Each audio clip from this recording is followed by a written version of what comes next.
როგორ ახართ მეგობრებო, ოხართ ჯანზე. დღეს ჩავწერ კითხვებზე პასუხს. ოღონდ კონკრეტულად ვარჯიშთან დაკავშირებით რა. დავიწყოთ იმით, რომ როცა ვარჯიშობთ, უნდა იყოს ეს შეუჩერებელი პროცესი. ანუ თუ ვარჯიშობ, უნდა გააგრძელო ყოველდღიურად ვარჯიში. ანუ ერთი ვარჯიშიც რო ჩააგდო, ფაქტიურად აღარ მუშაობს. ის კუნთის იმპულსი, კუნთის რაღაცა მომენტები და ეფექტები, რომელიც ჩვენ გვინდა რომ მივიღოთ, ეს არის შეუჩერებელი ვარჯიში. ანუ შეუჩერებელი ნიშნავს სიტყვაზე ერთი დღეც რო არი ვარჯიშო და ჩააგდო, მოკლედ არ იმუშავებს ეგრე ნორმალურად რა, ესე ვთქვათ. თუ კუნთის დაყენება გინდათ, თავარი არის რეგულარულად ვარჯიში, რეგულარულად. სხვანაირად შანსი არ არის. მე მაგალითად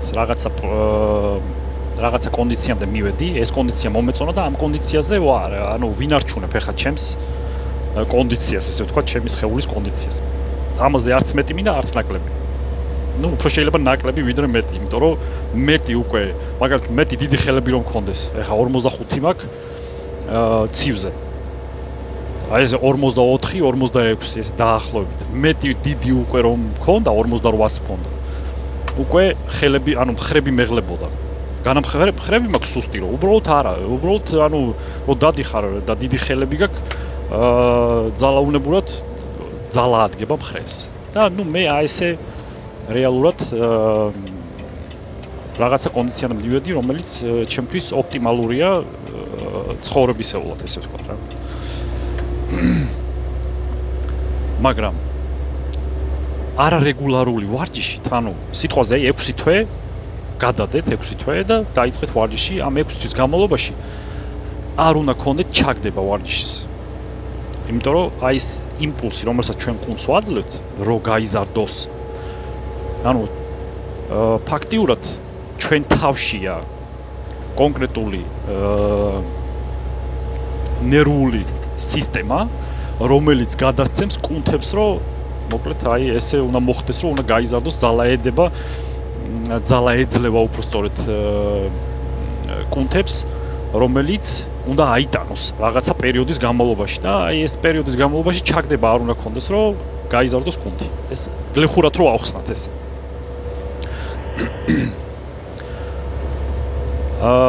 კომენტარები, ესე იგი, კითხვები იყო ესეთი, როგორ ვარჯიშობ? ჩვეულებრივად, როგორც სახში ვარჯიშობთ, როგორც ტრენაჟორების დარბაზში. ოღონდ არ უნდა ჩააგდოთ. არ უნდა ჩააგდოთ, რაც თავარი, აი ეს არის მთავარი, მეტი არაფერი არ არის მან მთავარი რა. ვარჯიშს რაც შეეხება. მეორე ვარიანტი, რაც აუცილებელია, ეს არის დიეტა. დიეტა.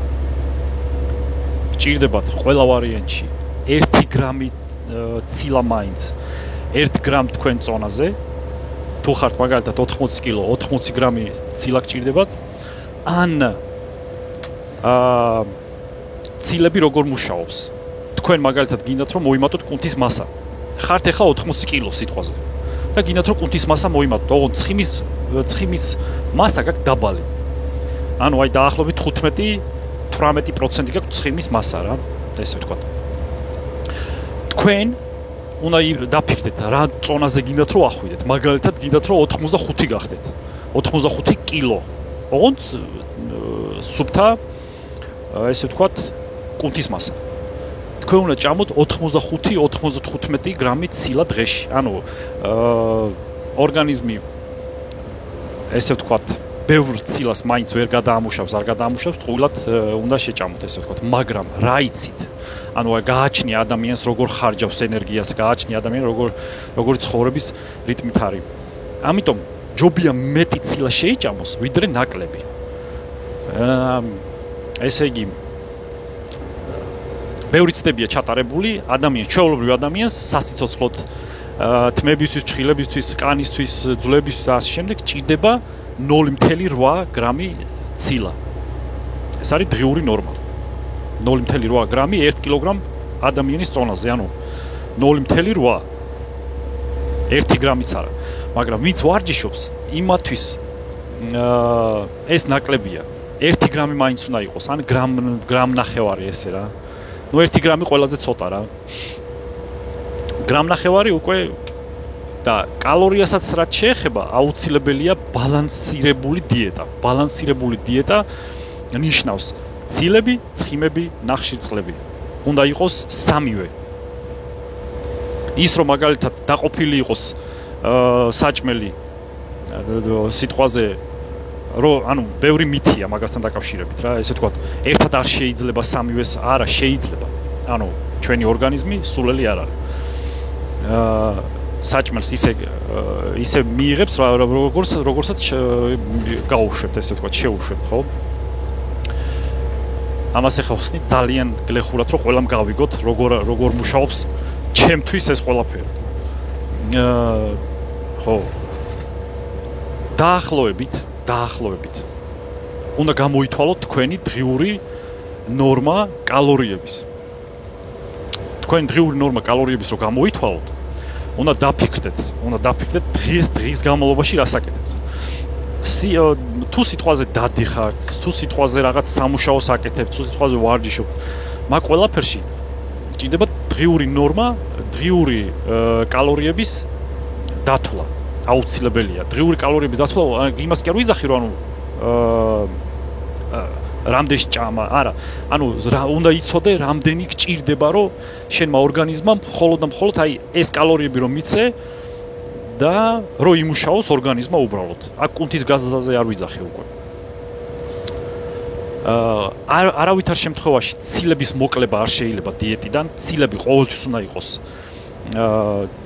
მაღალი, ჩვეულებრივად, ანუ რამდენიც საჭიროა და ცხიმებზე და ნახშირწყლებზე უნდა გავაკეთოთ რაღაცა დეფიციტი, თუ გვინდა რომ დავიკლოთ. ძალიან ადვილია. ხო. კიდე რა. ეს არის და ეს რა. ანუ მიახლოებით უნდა გაიგოთ, რამდენია კალორია თქვენთვის ოპტიმალური, ისე რომ შეინარჩუნოს ორგანიზმმა წონა და მანდედან გამომდინარე შემდეგ კეთდება უკვე ვარჯიშები და აი ვარჯიშებზე მხოლოდ ცილებს უმატებთ. ნახშირწყლებს და ცხიმებს არა. ანუ სხვისთვის შეიძლება გითხრათ, რომ ანუ ან წაიკითხოთ, ან უყუროთ რაღაცა ვიდეოებს, რომ აუცილებელია ბევრი ნახშირწყალი რო კუნთი დაიყენო და რა ვიცი, ჩემთვის აუცილებელი არ არის და მე ვისაც ვავარჯიშებ, იმათვისაც აუცილებელი არ არის და ვიღაცისთვის აუცილებელია ალბათ. რამდენი ადამიანიც არის, იმდენი აზრი არსებობს. მე ხა წლები კი არა, რა ვიცი.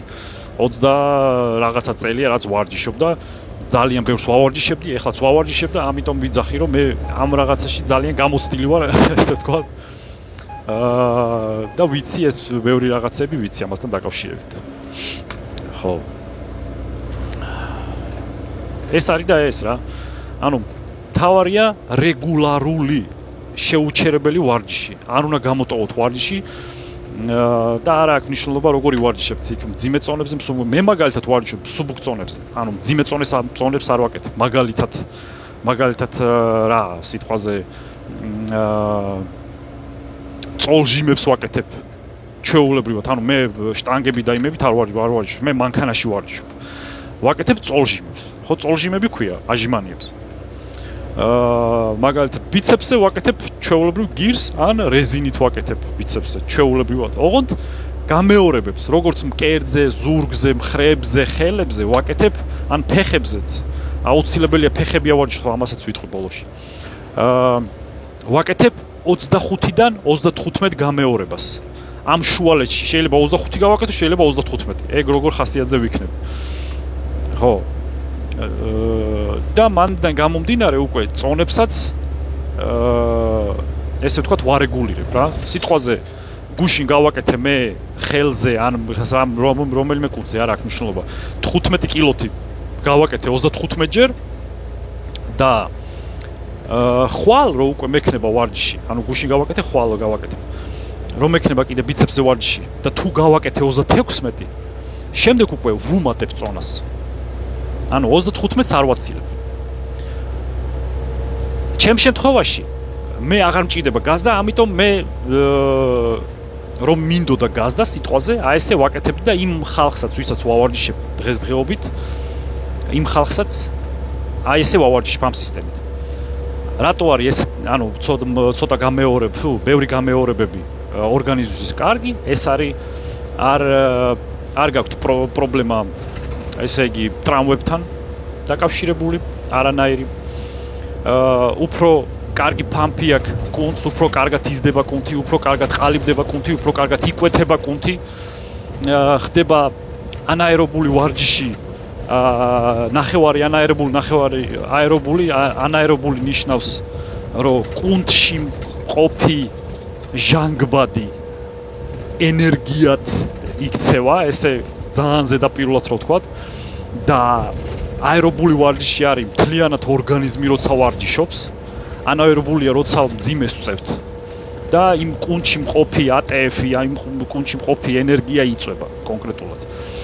და რაღაცა წუთები ჭირდება მე რომ აღდგეს. ეს პირობითად რო ვთქვათ. აერობული ვარჯიში უკვე მთლიანი სხეულის, ანუ პულსის დონე აი დაახლოებით 115-დან 135-მდე პულსი არის აერობული ვარჯიში. 135-დან ზევით უკვე ანაერობული ვარჯიში. ამიტომ მე ვაკეთებ ნახევარი აერობული, ნახევარი ანაერობული. ანუ რო უყურებ სიტყვაზე, თავიდან რო ვაკეთებ სიტყვაზე რაღაცა კუნთს. ხო ვაკეთებ რაღაცა კუნთს. პირველი 3-4 გამეორება, 3 გამეორება დაახლოებით. ეს მე როცა კუნთის გაზდა მინდოდა ამაზე ვიძახი რა. პირველი 3 გამეორება დაახლოებით გახურების ამბავში. გამოდის აერობული ვარჯიში და ბოლო 2 5 მისვლაზე მეც არ ვაკეთებ.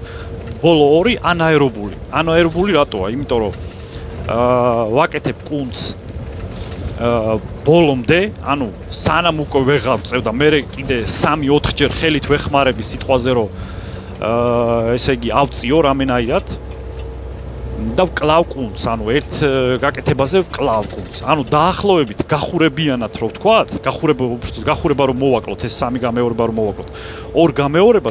ორ გამეორებაში ვკლავ კუნთს საერთოდ. ანუ იმ ორის მერე უკვე მე ვეღარ ავწევ იმ წონას, რომელ წონასაც ვწევდი იმ ორის განმავლობაში. ძალიან, ანუ აი იმ დონეზე რომ აი უკვე ვეღარ წევ ხელს რა. ანუ სხვა კუნთს არ აქვს მნიშვნელობა, ეხლა ხელზე ვაგაჩვენებთ, რომ ანუ უფრო კარგი მაგალითი იყოს, ესე ვთქვათ, საჩვენებლად. ხო.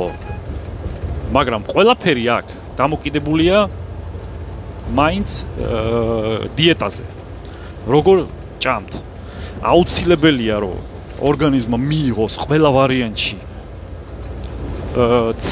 ცილას არ ვაკლებთ არანაირად ორგანიზმს, როცა გვინდა რომ დავაკლოთ კალორიას, სიტყვაზე გახდომა გვინდა.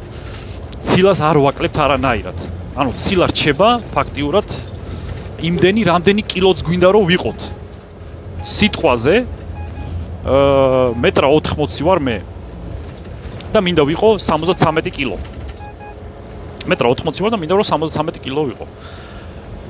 ჭამ მხოლოდ 73 გრამ ცილას. ანუ ამაზე მეტი ცილა მე არ მინდა. 73 გრამი ცილა არის, თუ 100 გრამი ქათმის მკერდი შეიცავს 20 გრამს, ესე 20-22 გრამ ცილას.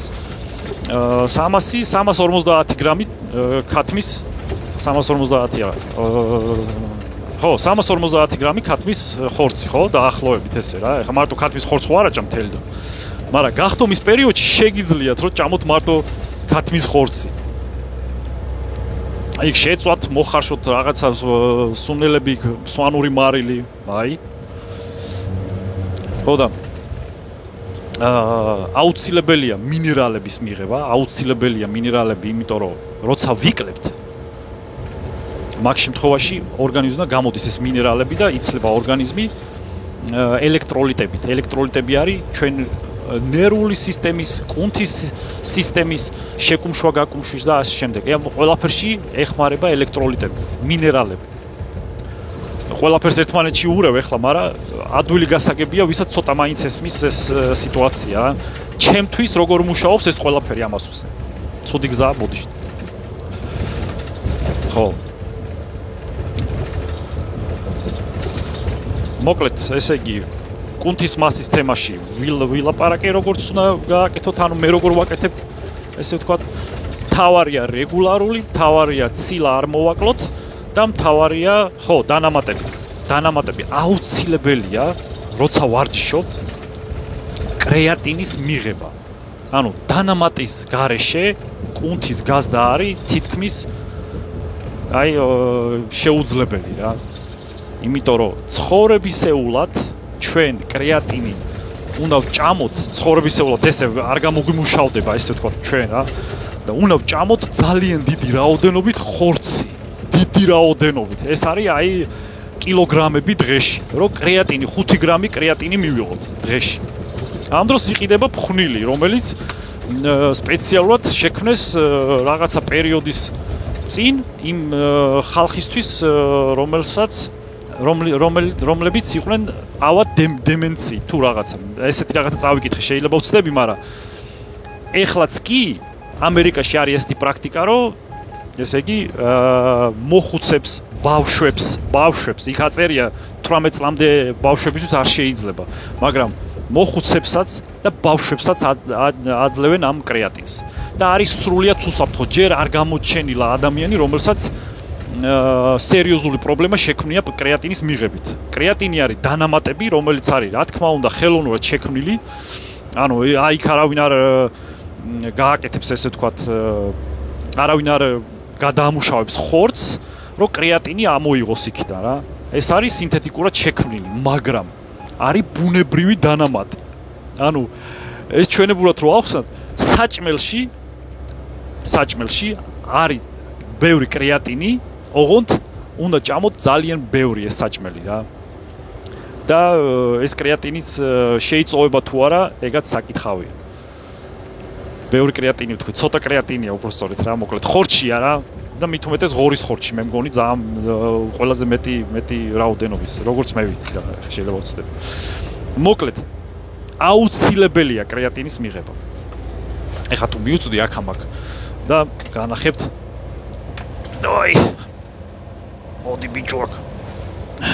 აი ეს არის ყველაზე იაფიანი კრეატინი ამერიკაში. არის $14 იღეს თუ რაღაც რა. Six Star ქვია.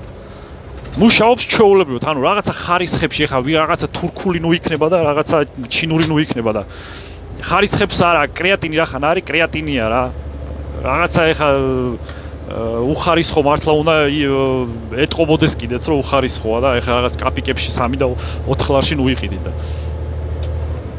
ქალებისთვის, კაცებისთვის, ბავშვებისთვის, მოხუცებისთვის, ყველასთვის შეიძლება ამის დალევა და პირიქით კარგიც არის რომ დალიოს დღეში 3-5 გრამი, ქალებისთვის 3 გრამი. აი რომ არაფერს არ აკეთებდეს ქალბატონის სახში რო იყოს ესე ვთქვა და არაფერს არ აკეთებდეს სახლის სამუშაოს რო აკეთებდეს რაღაცებს იმათვის მით უმეტეს კარგია, იმიტომ რომ აი რომ დაგუგლოთ კარგად მოძებნით რა, ბევრი რაღაცები წერია, კრეატინი ძალიან მაგარი რამეა, ძალიან მაგარი რამეა. აი მე რაც კრეატინის დალევა დავიწყე წლების წინ იმის მერე ძალიან მაგრად გრძნობ თავს. ყველანაირად მაგრად გრძნობ თავს. გამძლეობითაც, ჯანითაც, ფიქრითაც, აზროვნებითაც და რავი, ხასიათითაც და ყველანაირად. ამიტომ გართულებები ესე ვთქვათ ამ დანამატს არა აქვს. ანუ არ არის აღწერილი არსად არც ერთ ესე ვთქვათ რავი ინტერნეტში ესე ვთქვათ მე ვერ ვიპოვე მაგალითად და ხალხიც რომლებიც ხსნიან კრეატინზე რომ აი ეს როგორია რა არის ისინიც იძახიან რომ ანუ არ გვინახავს რა ყველაფერი ბევრი რა თქმა უნდა ცუდია რა თქმა უნდა რაღაცა სიზავს კრეატინი არის იგივე კრეატინინი ჩვენ თირკმელებში რა. რა თქმა უნდა, ბევრი რო დალიოთ, ესე ვთქვათ, კრეატინინის დონე მოიმატებს. რა თქმა უნდა, ბევრი არ შეიძლება. დღეში 5 და ვინც ვარჯიშობს 10-15 გრამი მოსულა. ძალიან ბევრი ახლა 15 გრამზე მეტი დღეში მე არ ამგონია რომ ვინმე დალიოს. ამიტომ თუ გინდათ რომ კუნთი დაიყენოთ, აუცილებელია კრეატინის მიღებაც. აუცილებელია. ვისაც გექნებათ საშუალება, გლუტამინიც მიაყოლეთ. ეხლა არ მაქვს გლუტამინი, მაგრამ გლუტამინი ძალიან კარგია იმუნიტეტისთვის, ყველაფრისთვის, მაგრამ აღდგენისთვის. ეგრევე გრძნობ, როგორც კრეატინი ძალას გაძლევს და რაღაცა. აი, რაღაცა პერიოდის განმავლობაში დილით რო დგები და რაღაცნაირად გაბრუებული ხარ და ვერ იღვიძებ, გლუტამინის დალევის შემდეგ დილით დგები, ჩიტივი. ძალიან მაგარ ჯანზე ხარ, აღდგენილი ხარ ვარჯიშის მერე, ყველანაირად გრძნობ რა, ესე ვთქვა. მე ვგრძნობ, მე ვისაც ვავარჯიშებ, ისინიც გრძნობენ. ამიტომ დანამატები ამის გარეშე ვარჯიში უბრალოდ იმ დონის ენერგია ATF-ი, ადენოტრიფოსფატი ქვია, რომელიც ჩვენ გვჭირდება ვარჯიშის დროს, ენერგიისთვის, გამძლეობისთვის და იმ აზოტისთვის, რაც კუნთშია საჭირო. ამის გარეშე ფაქტიურად ენერგიაც არ გვექნება და ის სიძლიერე რომელიც კუნთმა უნდა მოიმატოს რაღაცის ხარჯზე, ენერგიის ხარჯზე, ცილოვანი საჭმის ხარჯზე და ასე შემდეგ რა, ამინომჟაური ნაერთის ხარჯზე. ამის გარეშე ძნელია, ძალიან ძნელია. მაშინ ძალიან ბევრი უნდა ჭამოთ, უნდა მოიმატოთ ცხიმის მასა. ამ ცხიმის მასასთან ერთად კუნთის მასასაც მოიმატებთ. შემდეგ ეს ცხიმის მასა უნდა დაწოთ. მე ვიძახი, აი 1.80 մ საშუალო სიმაღლის კაცზე რო ვთქვა. 1.80 մ კაცი და რო უნდა მოიმატოს 120 კილოზე უნდა ავიდეს, უნდა მოიმატოს ეს წონა იმისთვის, რომ ეს კუნთი მოიმატოს და მე უნდა დაიკლოს ეს 120 კილო უნდა დაიკლოს, რომ იქიდან რაღაცა 5 თუ 3 თუ 5 კილო კუნთი, სუფთა კუნთი დარჩეს. ეს არის საშინელება. ჩემი აზრით მე რომ ვკითხო და უნდა ივარშო მინიმუმ 1 წელი, რომ აი რაღაცა ძალიან ცოტა გრამაჟი კუნთი მოიმატო რა. ნატურალურად, ანუ ვინც სტეროიდებს არ იკეთებს, ძნელია კუნთის მომატება. ყველამ კარგად იცის. ძნელია, ძალიან ძნელია. ხო და თუ გინდათ რომ ყოველთვის მშრალი იყოთ, ყოველთვის ჯანზე იყოთ, კრეატინი, აუცილებელი ცილები, ეს არის 1 გრამი მაინც დღეში, 1 გრამი მაინც 1 კილოგრამ წონაზე და რეგულარული ვარჯიში, არ უნდა ჩააგდოთ ვარჯიში. ხო. აუცილებელია ზოგი არ ავარჯიშებს ფეხებს. აუცილებელია ფეხების ვარჯიში. ორგანიზმში როგორ მუშაობს კუნთის ზრდა. ეს არის სისხლის ნაკადი, რაღაცა სისხლის ნაკადი, რომელიც თქვენ ორგანიზმში გააქვთ უკვე. რაც უფრო მეტი სისხლის ნაკადი გაქვთ, მით უფრო მეტი ფამფი გაქვთ ორგანიზმში რა. სიხში იმატებს ბევრი რაღაცეები, გლეხურად ხსნი. ბევრი რაღაცეები, რომ კუნთი შეავსოს, ენერგია შეავსოს, ძალა შეავსოს. ფეხების ვარჯიშის მე არ ვავარჯიშებდი ადრე ფეხებს. ანუ მარტო ზედა მხარეს ვავარჯიშებდი ხოლმე ეს რაღაცა 22-3 წლამდე. ფეხების ვარჯიში დავიწყე თუ არა? ჯერ ეგეთი ფეხები ეგრევე წამოვიდათ, გამიდიდა ფეხები. წვივები, აუცილებელია წვივების ვარჯიში. და ზედა მხარესაც იმ ხელაზე მოვიმატე, რომ აი განსხვავება იყო ძალიან დიდი რა. ამიტომ ფეხების ვარჯიში აუცილებელია. არა აქვს მნიშვნელობა როგორ ავარჯიშებთ, თავარია ავარჯიშოთ ფეხები. აუცილებელია. წვივები, აი ესე რომ დადგეს არის წვივი მაგალითად, ხო, ფეხი. ეს არის ჩვეულებრივი ვარჯიში. ჩვეულებრივი, აი ესე უნდა იდგეთ და დღეში 3-5 მისვლა გააკეთოთ 10 ყაზამდე ესე ვთქვათ რა, ბოლომდე სანამ არ დაგეღლებათ ფეხი. ხო. კიდე რის თქმა მინდოდა.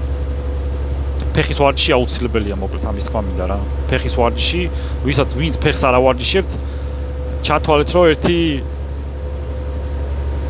1-2-3 წლით გადადებული გაქვთ კუნთის გაზდა იმასთან შედარებით, ვიდრე ფეხის ვარჯიშის დროს. ფეხის ვარჯიშთან ერთად. ანუ სხვა კუნთებს ვიძახი რა, ანუ სიტყვაზე ფეხს თუ ავარჯიშებთ, სხვა კუნთებიც იზრდება. ესეთი იმპულსს აძლევს ჩვენი ორგანიზმი ჩვენს კუნთებს, ესე ვთქვა და ეს ნერვული სისტემაც ესე მუშაობს რა. ამას ვიძახი ჩემი გამოცდილებიდან, იმიტომ რომ მარტო ჩემზე არ არის, მე ვისაც ვავარჯიშებდი, ადრეც სანამ აქ წამოვიდოდი ამერიკაში, ვისაც ვავარჯიშებ ეხლაც, ძალიან ბევრი რეკომენდაციებით ესე მოკლედ ყველაზე მუშაობს, ფეხის ვარჯიში აუცილებელია რა. ხო. კიდე რა.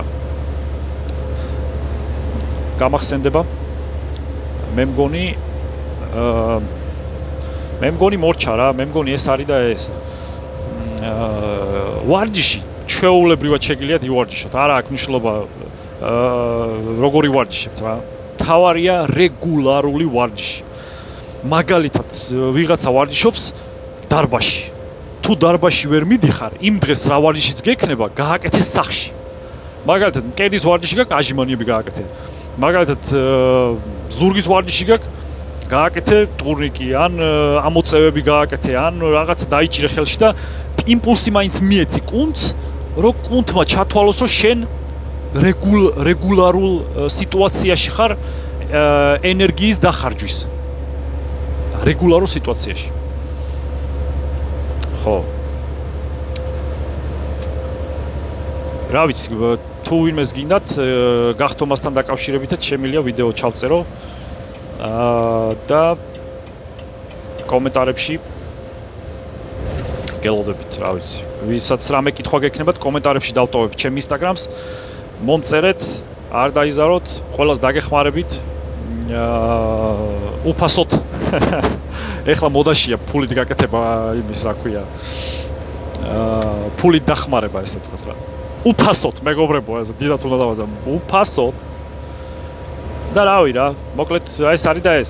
თუ ვინმეს თუ მოგეწონათ ის აზრი, რომ მაგალითად გინდათ გაიგოთ როგორ უნდა გახდეთ, მაგაზე შეგვიძლია ჩავწეროთ ვიდეო. ამიტომ კომენტარებში მოკლედ მომწერეთ. ჯანზე იყავით რა.